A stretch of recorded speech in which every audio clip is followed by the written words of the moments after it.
Well, welcome to the show. My name is Greg Selver. As if you needed introductions on this guy, everybody knows Jake Berry, the one, the only, the man, the myth, and mainly the aroma, as it were. I like to make fun of him because he's really one of my pals. Yeah. That's the way we do things, you know. It's brewed anyways. Yeah, that's brute by Fabergé. Yeah. All right, well, let's talk about this business, man. It was a great week. I saw two crazy games. And this week we've got a couple of marquee matchups. You got San Benito with Los Fresnos in 32-6A, and you've got who? Veterans in Sherryland. Well, this is going to be some great games. Oh, and if you think about it, Vela and Roma. Vela and Roma's a heck of a game, too. I still don't think that anything's decided in that district. No. 31-5A is top to bottom the best district in the valley. Pound for pound, Cesar Chavez was. Yeah. The fighter. I was real wrong. At the beginning of the season, I thought 32-5A could make a run at it, but no. You look top to bottom, 31-5A is pretty much the best one. And in 32, it'll be 2 weeks before we get a real big matchup, and that'll be Donna Mercedes. And boy, that's going to be fun, man. That's going to be great. Yeah. Well, let's do this. Let's start with 36A, and we'll work our way down to the end of the valley because, you know, here on the show, we like to cover every team and every player and, you know, every backup holder at Progresso. Yeah. San Roman's a guy from Progresso. He had 244 passing the other day. See that? Really? I didn't know. Roman's 244. really Wow. Good spread on him, and so it was fun to see the Red Ants get some credit. They have actually won a game so far, and I think they will win more. Well, let's talk about the games of this week. McAllen and La Jolla. Now, McAllen had trouble with Mission. Is that an indication of what McAllen is all about, or is it an indication that Mission has improved, like people were saying? Well, I think Mission in the first half was riding high from there. They dominated Edinburgh the week before, and they were riding that emotional high. And I think Mac High, they hadn't won in a while. Right. You know, since they beat Edinburgh, and this was one of those things they were trying to find their legs, and I think they found in the second half when they had to put it down, they put it down. Now, I don't know how many times you can go to the well, which is McGowan. Yeah, that's the thing. Who will develop as another option, whether it be on the outside as a receiver or another running back or the quarterback becoming multiple? Because the boy's going to get beat up. If they keep depending on him that much. But let's face it, he's a very good football player. Oh yeah, I mean it was incredible to watch what he did. His first touchdown was a receiving touchdown. Beautiful. I mean, he caught it at its peak. You know, came down right in the end zone. Perfect catch. The two rushes that he ran in. Beautiful. Yeah. Good acceleration he's got. Yeah. You know, and he's long and he can shifty. Make you miss. He can shift you. He can make you miss. That's why I compared him to Tony Ellis of Brownsville Hanna, because that's who he reminds me of. Yeah, and then on his kick returns, he looks a lot like Mishak as far as his acceleration. I mean, he's got quick acceleration, and you know when he hits that last gear, he's pulling by everybody. But he doesn't have as good a hair as Mishak. No, Mishak had great was hair. On the all-time hair team. Oh yeah, most definitely. Well, so against La Jolla now, you know that's a team that last year that was able to do some good things. Right now, I feel like it hasn't developed as well as it could for the Coyotes. But now here's the chance.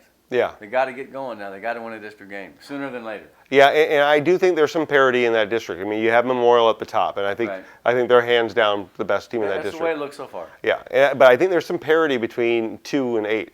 Or two? How many teams they got? 2 and 7. Yeah, absolutely. Yeah, I think there's a lot of parity, and I think Juarez. I was a little harsh on Juarez at the beginning of the year, but they put some points up. That's right, they did. They couldn't outscore Rowe, and we thought that would be the problem. They take the bye week. Rowe gets Memorial now after they've been scoring the last couple of weeks like the old Warrior machines that we're used to in the past. Yeah, and they score enough to keep up with Memorial. Oh, that's the thing. I think somebody eventually is going to have to stop Trevor Spades. Because you can't give him 5 touchdowns. That's what's going to stop him. Yeah, I mean, because 5 touchdowns, you know, like right away. I mean, another 300-yard day. Yeah, I mean, somebody's got to slow him down, and you've got to make somebody else on that team beat you. Of course, they do have guys that can beat you on that team besides him. Absolutely, and the fullback's a bruiser too. They always come up with some obscure fullback that is very good that you've never heard of until he kills you. And they have Pequeño who plays big, so you know, and then you have DJ Johnson. DJ. Yeah.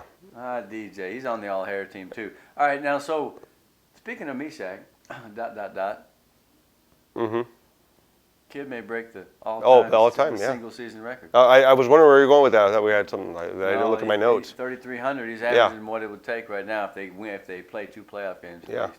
God, he's good. Yeah. I mean, we talk all day about him, and there are a lot of other kids we're going to mention, but you just got to keep coming back to him because he's a rarity. He's a once-in-a-lifetime thing. Oh, yeah, most definitely. You know, I think in this game, Rowe is going to have to do what they did in the second half against Juarez Lincoln. They can't allow what happened in the first half, you know, to happen at all. That's the parity you're talking about. Each team will play well for stretches of time. Now I told you I like those pretty fast linebackers for Rowe. So now's a chance for them to. it's like everybody step up and take a shot against homeboy. Yeah. And his crew though, because Yeah. and his crew, that's the key. It's not a one-man team. And the thing about Memorial is that they've been known to give up big plays. They did it against San Benito. They're giving up points. Yeah. So against Edinburgh North, they gave up some big plays. Yes, they did. So 20 points early. Rowe can put up some big plays. Maybe it'll be one of those McAllen battles. It's 50-48 because those three teams have knocked a dog out of each other for years and played and scored and kickoff returns for touchdowns. So maybe Rowe can hang with them. It remains to be seen. Now, Mission at Palmview 2 weeks ago would have seemed like a laugher. But right now, I'm thinking that's a very competitive game. Yeah, Mission played really well. They're For getting better and three and a quarter quarters, they played really well against Mac High. They got some seniors, man. Yeah, and I think Mac High is probably just as good, or maybe a little bit better than Palmview. I mean, Palmview hasn't been the Palmview that we They lost expected. 2 in a row, and then they took a break. I like Mark Garcia for Mission. That guy takes away a ball, and he can make a play. So they've got like a core of about 8 or 9 seniors that are really starting to pay off leadership-wise. So I think that Palmview better be ready. Of course, on the other hand, Mr. Pina, I'm calling him Pina. I want to say Pina, though. Yeah. I'm going to say Pina. Pina is a legitimate running back. The line is legitimate. Let's see how the defense can handle Mission because they started to score. Yeah, I think so too. I think this game's going to be closer than what we thought at the beginning of the year. And it's always fun because they're neighbors. They're kissing cousins, man. There's no great love lost, as they used to say in the old days, between those two teams. Anytime La Jolla played Mission back in the day, man, that was some serious brawling going on. So I expect that to be the case, obviously by the rules. Now, District 31-6A, we say that disclaimer. Let's start with Weslaco East at PSJ Memorial. And I've seen Memorial the last 2 weeks, and that's a weird team, man, because they got a lot of talent. They play a bad half, followed by a great half, followed by a great half, followed by a bad half. If that team, the Wolverines, ever puts it together, they can challenge for the district title, but they've got to get a win because they lost to Economedes. Yeah, we're looking at this district. I think you can pretty much put in Weslaco and Weslaco East, as far as maybe, Weslaco looking number 1 so far. Yes, but everybody else, minus a few. All right. That would be nice. Have a chance to really play for the title, or play for a playoff It's only berth. week 2, and let me tell you this. I don't know if you saw any highlights from that game. Economedes won. They were up 32-3. They won 32-24. It was one of those north end of the end zone things where PSJ Memorial fumbled at the goal line. They could have tied it, got a 2-point conversion. It's a very strange thing. 32-3. I thought I was watching Houston against the Buffalo Bills back in the 90s. Remember that game? They blew that playoff game, or I think it was a playoff game. Vicente Rodriguez, number 25, had about 180 tackles. Not really, about 15. But no, he was an amazing. Here's the thing: the defense, PSJ Memorial, a lot of the tackles are coming from the secondary, and they're all rugged kids, and they'll come up and pop you. What they need to do, in my opinion, of course, I didn't walk on water to get here. Get a few more stops at the line of scrimmage. If your secondary is making all them tackles, either you're bringing them or they're having to tackle in the secondary. That's just a fact of life. But I still like that team. Michael was 18 of 19 in the second half. He was throwing the ball better than any quarterback that I've seen in many years. For that half, he was untouchable, man. Any throw you wanted on the run, in the pocket, bombs, hooks, screens. The dude was incredible, and they almost came back and won that game. Well, 3 games get you into the playoffs, so they've got to beat the 2 remaining Edinburgh schools, and they've got to beat PSG North or one of the Westlacos. Which did not seem like a distinct possibility at one point in time. But we're going to talk about the Raiders in a minute. They're a team that really needs to find their identity and get moving because they're starting to kind of seem sluggish a bit. Okay, well, Weslaco East has to go there to play PSJ Memorial. What do you think of East right now? I think they're playing well. I mean, I think they're coming off a game that they had to have because last year they lost in overtime. 36-35, this year 38-34. Those Yeah, two teams but they had a 14-point lead, and Edinburgh North came back, made it a game, and they won it. And that was a big win for them because last year that was their hiccup. Oh man, it sure was. Well, that should be a competitive game. Let's talk about the Battle of North. Happens at Cat Stadium on Friday. I believe I'll be there. Edinburgh North at home against PSJ North. Both one-win teams. I would say North playing at home has a slight edge because it played better in its loss last week. Whereas PSJ North, that was surprising, man. 56-7 against Weslaco. I know the Panthers are good, but that ain't what the Raiders want to be known for, man. That was a bad deal. And I really thought that they were going to be able to score with Weslaco. I thought it would be a high-scoring game. Yeah, I didn't think. They played mostly in the season. And this game was very surprising. The score, I was like, it wasn't indicative of what that team had, how they had performed up to this game. No, and there's something not quite right there. And so here's the deal. This is an important week for the Raiders. They got to brush their teeth and they got to go to bed and wake up the next morning and say, here we are. We're on the brink of the greatest week of our lives because Yeah. they got to win a game. And it can be done. Edinburgh North is another streaky team like PSJ Memorial. That team has shown the ability to move the football, and they have some good defensive players. If they put it together, I feel like PSJ Memorial, they can also vie for a district championship. I feel that. Yeah, I think that, look, anything's possible in this district because Black and Blue Weslaco, division. yeah, Weslaco Packers and Weslaco Bears. East are going to beat up on each other. One of those teams is going to lose, Yeah. and if you can knock them off, there's a good chance you get 2 or 1 if depending on how you work it. It's going to come down to the last week, and it's going to come down to Edinburgh North against the Conomedes. Now let's talk about the Jaguars. I was impressed. They played very well. It's funny. When you're on the sidelines, you see a lot of things you don't see in the press box. It's one of the reasons why I like to get down there. Plus, my hearing's not so good anymore, so I got to be close, and my vision. You know what I mean, Yeah. Fred? Anyway, I was on the Economedes sidelines, and that's a team that wasn't quite sure this year. Everybody was talking them up. But when they started playing really well against the Wolverines, man, you could just feel the spirit and the confidence grow. I mean, it was, scientifically I couldn't prove it, but the ambiance was just, yeah. Everybody's walking around going, all right, man, let's go. I mean, Yeah. So conversely, on the PSJ Memorial sideline, people were grumbling and kind of getting mad and looking around and stuff. And so, 17-year-old kids, 16-year-old kids, I felt the Economedes season come into focus, and if they continue to play as well as they did, the late letdown was tough. They put the second team in, and Michael was like, gung, gung, gung. Now what? Then they came back in, and he still picked them apart, man. They almost lost that game. But I was impressed. Economedes has a very small defense, okay? But see, that's the way it works anymore, Jake. Defenses are not big. Defenses are the best athletes, 11 guys who can cover the spread and can move. And so, you're seeing a bunch of outside linebackers and strong safeties playing defensive line, man. The Jags have a bunch of guys who, if they got 2 guys who weigh 200 pounds, I'd be surprised, okay? Wow. Isaac Ortiz is a good player. He's 56. Fabian Castillo is a really fast rusher. He may be 195, 200, but he's fast as can be. And I'm telling you, Boxer Gomez, he should be on the cover of a fitness magazine. Man, he's the best. And I watched him a ton because I thought, is he really that good? Swim move, uses his hands, puts the guy down on the chop block, gets around people. He's a sure tackler. He was playing defensive end, which he does. He went inside and got sealed, but he made it out of the seal, and he went out to the flat to tackle a guy in the screen. A defensive end, 210 pounds. Now, that guy is one of the best players in the Valley, I promise you. Now, I've said it before, and I'll say it again. Him and Preciado, Really? the baddest little 130-pound dude you'll see. Economedes looks impressive. Jesse Gonzalez threw the ball well. That was kind of the weakness coming in. He was 6 out of 9. Hey, Coach Gabe Pena is happy about that team, man, because they always play with a chip on their shoulder, and it's becoming a pattern, and I feel like they're gaining confidence, man. So they got their off week. Here's another example of a team that, really, truly wants to play now. Yeah. They want to get going because they're playing great. What can you do? Well, the good thing is they'll have a chance to go out and scout other teams. Yeah, that's a great So, thing, too. So I wish I could do that. Yeah. I'm scouting while I'm watching. What about Edinburgh High? This is their chance to go over to Weslaco, and nobody expects them to win. So let's see if they put a good effort on the board. I feel like they might. Yeah, well, and the thing for them is they're trying to, they had a week to prepare for this game. So, I mean, you've had a chance to look at film, you've had a chance to look at Weslaco. You're getting 2 weeks basically to prep for this team. So, you're going to put your best foot forward. And it all depends on which Weslaco team comes out. True. I like the matchup for Edinburgh High for one reason. And I say I like the matchup, I ain't about to say that I think they'll win.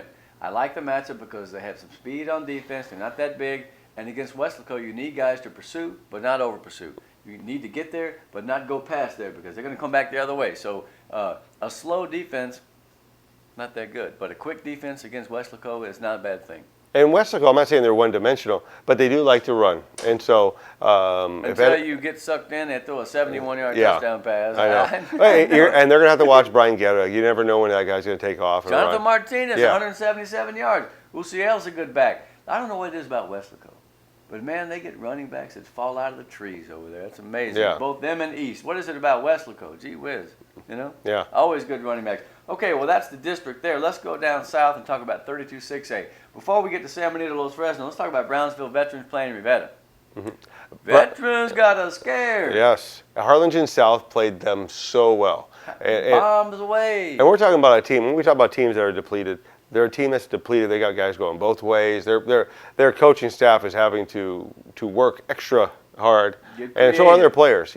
And what Coach Wilson does over there is incredible because he's working. He's basically got half the clay that everybody else got, and he's molding something. Luckily, some of the clay is old Darren Pettis caught a 49 and 82-yard bomb. Alec caught a 74-yard pass. So I mean, And it's Brandon Villarreal, 15. He's a junior.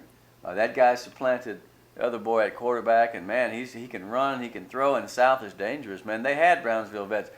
If it hadn't been for Marcos Castillo, there's another early All Valley MVP alert, to coin a phrase. And he's a great player. He scored a touchdown in the final seconds to win that game, 35-28 for the Chargers. And boy, they would have hated to lose that game. And South is going to do this to somebody. South's going to beat one of the top 4 teams in the district, and it's going to be any one of these weeks. Well, they got Lopez next, the South, and of course Lopez. Man, I nearly had a stroke. I got on Max Preps and it said Lopez 46, Los Fresnos 7. I was like the cartoon. I was like, huh? I was about to say Lopez. We got to lead with Lopez. And as it turns out, it was Los Fresnos 46-7. Bottom line is South can beat Lopez, but Lopez is going to try to score with them. Yeah. I think. Brownsville Veterans and Rivera. I think Veterans got its wake-up call, man. Yeah. Carlos Garza, that's a great running back for you right there. I like that kid. 28 last year. I don't know if he changed numbers. And every team needs a game that actually scares them. Scares them There's straight. a parable there, friend, that comes straight out of the Bible, right? You got like Job. You got to have patience. You got to hang in there, and it's going to work out okay. Yeah. Probably the wrong quote, but it's okay. All right. Harlingen 45, Rivetta 7. Now the Cardinals take on Hannah. Yep. I had a chance to talk to Matt Stepp from Rifles, or chat with him. And he thought likes that him better than 956, man. He's moving up in the world, leaving us chumps behind. He said that he liked Harlingen. He was impressed with Harlingen. I'm impressed with Harlingen. I mean, I got to see him against Mac High. Castro, 58-yard run the first quarter. Bing, touchdown. Set the stage. 16 out of 23. Go ahead. I interrupted. Oh no, they're going to play Hannah. Hannah's one of those teams that we thought, if somebody slipped up, they could be that 4th seed in that district too. I mean, they were 2-0, could have been 3-0 going into this game. Last game against San Benito. Here's the thing, that secondary, and they wrote about them in the paper. San Benito secondary is talented, and it was able to get after Lopez. The pass rush was pretty good. He was 12 out of 25, threw 2 picks. He had 206, but it wasn't his best day. I'll tell you who the kid is for Hannah, though. Rashawn Rivera, 7 for 138. He must be a very good player. Mm-hmm. I mean, you don't get those kind of numbers and just be average, right? Yeah. But the San Benito defense is Mario Valdez had an interception for a touchdown. So if they're going to get great defensive play along with the wonderful speed they have, it's no wonder they won 52-28. It's amazing, San Benito. I still believe Hannah is a factor. Not even can be, but is a factor. Mm-hmm. We'll see how they do against Harlingen. And Harlingen, this is a different Harlingen team. They're not a overly big team. They're a very fast team. Nobody is this year. No, nobody is. They're fast to the ball. Kind of like Arizona used to have a defense, Desert Swarm. Yeah, I remember that. Yeah. Where they had just a bunch of guys that would just swarm to the ball. Yeah. But the one thing, if you can mix in a couple, I don't want to say trick plays, but play action, things of that sort, you might catch them sleeping a little bit. Well, let's see what Andy Lopez does against that Harlingen secondary. Mm-hmm. I think Leo Tiendo showed us that he's not just a running back. He can catch the ball. He had a receiving touchdown, a rushing touchdown. Michael Allen Gonzalez, 78 yards. I wonder if he did a little dance, a little boogie after the touchdown. No, they got weapons, man. It's going to be hard for Hannah. By the way, Coach Madrano used to be at Harlingen, right? Mm-hmm. You know that? Yeah. So, I mean, he's been around. That guy's a veteran. Right now, he's saying we got nothing to lose, man. We're a good team, and if them don't believe in us, then they can just take off, man. Yeah. You know what I mean? Yeah. So that's going to be a good ball game there. Now, okay, finally, San Benito, Los Fresnos. Ooh, that's a great game. Yeah, and this is one of those games. I mean, we've been waiting for Los Fresnos to play a team, commensurate with their abilities. I like that. So San Benito, it's going to pose the biggest challenge they've had all year, and they played a tough teams. Ed Cal-Chelsea. You're talking about Los Fresnos. Los Fresnos played Ed Cal-Chelsea, Edinburgh North. Yes, they played some tough teams. Yeah. Now they're going to get their first road test since Memorial, because they had a break. Right. Who wants first place right now? Because right now, these are the 2 best teams, or 2 of the best teams out of 4 or 5. It's a great district. Yeah. So you can't lose this game. You got to take a step forward. You got to elbow the guy out the way, and you got to get to the front of the line like a cross country race. You ever seen him run 5,000? Boom! You got to get out. Yeah. Who's going to get out? That's what I have to say. Now, here San Benito might have the edge because they got a great kicker. Mm-hmm. I've always thought Alejandro Lugo is one of the best kickers in the valley. He's a good-sized kid. He's not a wimpy-looking kicker. Some kickers are like, all elbows and glasses. This guy's a pretty good, he's not going to, win the heavyweight championship, but I mean, he's a reasonably good athlete, and he's a great kicker. He's made a ton of field goals. I don't know what the number is, but I know he's made at least a dozen field goals the last 2 or 3 years. Unless he had a brother that played before him. But I mean, I think it's the same guy. 84 is his number. Yeah, which is odd for a kicker. But Vela's kicker and punter is number 59. I'm like, what is this, 1940? That guy's great. I love it. All right, so what does the game turn on? It might be that. Who has the better running game? Probably San Benito. Who has the better passing game? Not so fast. You will say Los Fresnos. I would say watch Gaitan, man, because that guy's a good quarterback too. He got Armando Medrano, back involved in the game. You know, I got this from my buddy Armando Garcia, who covers the game. It had been a while from Medrano because they're just so running up and down the field, they don't need to pass. Yeah. But this guy had a big game, had 100 yards receiving, had a couple of touchdowns.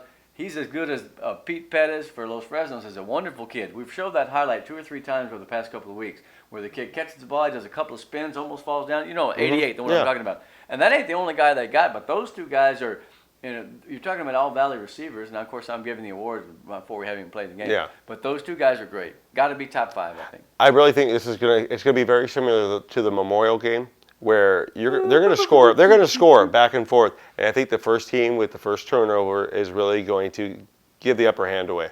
Well, I agree that that's a scenario that makes sense. I'm gonna counteract that though. Okay. And I'm gonna say it's gonna be 20-17, and the defenses will tell the tale. Think so? What do Okay. you think of that? I just made that up. But what if I'm right? That'd be cool. I can say next week that I'm right. All right, that's the 6A picture. I didn't say 5A for the 6A for the first time in a long time. And Greg Selber, Jake Berry, the show. We shall return, and we'll look at that crazy 5A business because it is crazy.